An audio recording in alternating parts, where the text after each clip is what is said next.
Alright everyone, I picked this up today at the store.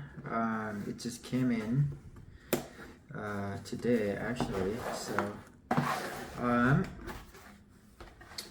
look what I got. So this is the double phone pouch.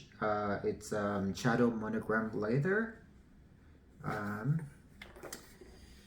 So I thought it would be practical for me to put like my phone, something practical. Put my phone in here and maybe like, you know, my keys.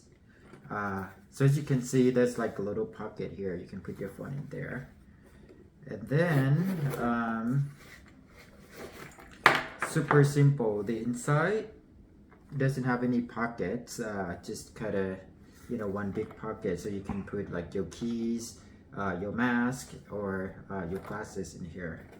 I'll show you how much you can put in this bag. So in the front pocket you can put your phone.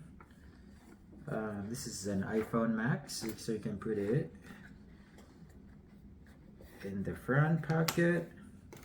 You can put your wallet, maybe a headset, your keys,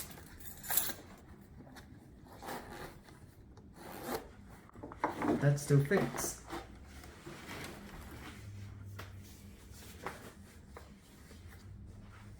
It's very practical. I love this item.